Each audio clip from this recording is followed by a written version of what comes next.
Islamic culture is renowned for its hospitality. It's no exaggeration to say that people in need are treated with legendary generosity, even when the givers are themselves quite poor.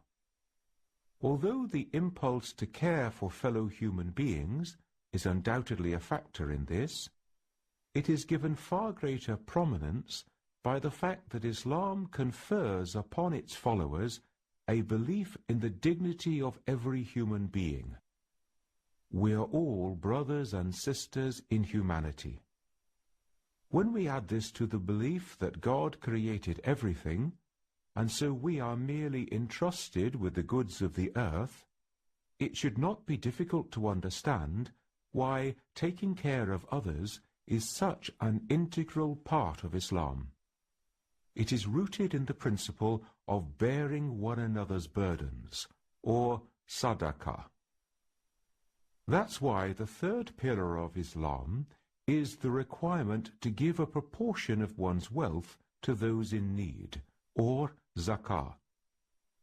As well as referring to a payment, the word zakat also has the meaning of purification, in the sense that the wealth left over after it has been paid is purified for people to use for their own needs, in any way that pleases God. Islam is not against personal wealth, provided that it has been acquired ethically, that is, it is halal. Following the principle of sadaqa, those who have wealth over and above their basic needs, after they have looked after their family, must put the surplus to work for the good of humanity. This is often in the form of a charitable trust or foundation, or in Arabic, a waqf.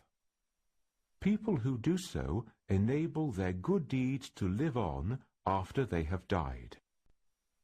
Zakat is 2.5% per annum of the surplus wealth in savings that is left over after the basic running costs of the family have been met. There are other rates of zakah on various other forms of stored wealth, such as crops and livestock. Muslims are responsible for calculating their own zakat and ensuring that it is distributed properly according to the set categories. In an ideal Islamic state, zakah should be collected and distributed by the government. Where Muslims live in other countries, they have to ensure this gets paid in an appropriate way. For some, this means sending money to help people in need or to appropriate projects in one's own or another country. Many Muslim charities also have facilities for collecting and distributing zakat. The Shia pay zakat on agricultural holdings, not on money. For them, in addition to this zakat, the same function of purifying and circulating wealth is performed by the khums, by which 1/5 of certain forms of wealth is given to leading religious scholars for them to use for the good of society in the name of the hidden imam. Before celebrating the festival at the end of the month of Ramadan, each household pays a special zakat al-fitr. This is calculated as the price of one meal for each member of the donor's household. It is to be distributed to the poor so that they can share in the festival. We are all the stewards of the good things of the earth. Everything belongs to God, and we are really only the custodians of what we appear to own. Therefore it follows that we should use the goods of the earth for the benefit of all humankind, and not for our own selfish ends. This is covered by the Islamic term sadaqa, which we can translate as bearing one another's burdens. This is a humanitarian principle. There is no room for racial or any other kind of discrimination. all human beings are members of one family, and therefore the suffering of anyone in need is a concern for the rest of us. There is no limit set to the concept of charity in Islam, provided only that we discharge our family responsibilities first. In accordance with this, all forms of economic exploitation are forbidden. There is a tradition that says the labourer must be paid his wages before the sweat dries on his brow. One form of such exploitation is riba. The term riba is often translated as usury, or the giving and taking of interest. Muslims are encouraged to lend money to those who need it, if they can do so, and they should receive it back in full, without making anything on the deal. Capital must not be advantaged over human effort. In an interest-based system, the borrower is liable to repay a loan plus interest, whether the business succeeds or fails. The lender cannot lose.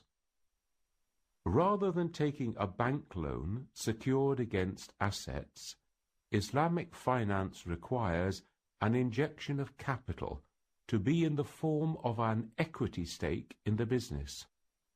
In this way, the capital is put at risk, and that risk is shared proportionally by both the lender and borrower. If the business prospers, the lender gets back their capital plus the increase in the equity. If things go badly, the lender must take a proportionate share of the loss. In a society based around lending and borrowing at interest, it's very difficult to live according to Islamic economic principles. Bank accounts, credit cards, saving schemes are all likely to be based on interest, and thus be forbidden or haram. In a society based on home ownership, there are real difficulties as to whether taking a simple repayment mortgage can be permitted as the only available means of housing one's family. Muslims are naturally required to make provision for the future: pensions, savings, health and education funds. Such monies must be invested on a shared risk basis, rather than in an interest-based system. Equity plans have been developed for Muslims to save for the future, and many banks are trying to develop products based on Islamic financial principles. There is a principle in Islam that if something is haram for me to do, it is haram for me to profit by others doing it. So, for example, alcohol is forbidden for me to drink. That means I am forbidden to trade in alcohol, or to invest my pension fund in alcohol-related businesses. This has given rise to ethical screening of investment plans according to Islamic principles, a practice shared by many other ethically conscious investors. There is no sin in being wealthy in Islam, provided that the money has been made in permitted or halal ways, and invested in halal funds.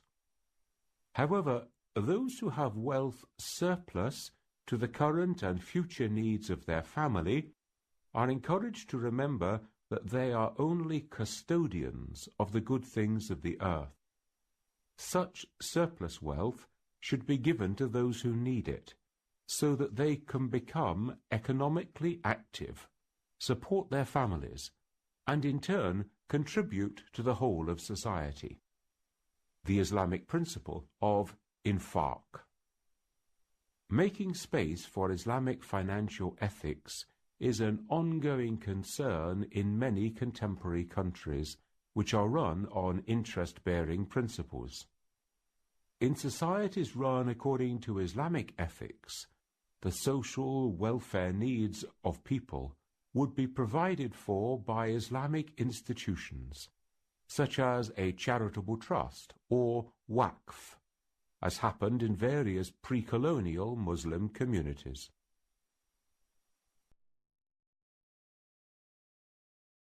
Islam affects every aspect of human life. And therefore, the way a Muslim earns his money and spends it, and even saves it, is important, is significant. And therefore, pious Muslims are always concerned as to where their money is coming from, how they are earning it, where they are keeping their money, where that money that they are keeping, what it is doing, what the banks are doing with it, and also how they spend the money. And therefore, in the West especially now, there is an urgent need for Muslims to rediscover some of these theological teachings, because they are concerned about a whole system which is based on something that Muslims will describe as problematic, especially with regard to interest. And therefore, they are always now debating the possibility of establishing Islamic banks. These days, there are a couple around in London, in Birmingham, and other places, and also ethical savings or ethical investment. I mean, this, of course, I have to accept that these days it's not just Muslims, but non-Muslims are also finding that there are problems with the general financial system, and therefore they are finding ways of making ethical investment and earning ethically based money.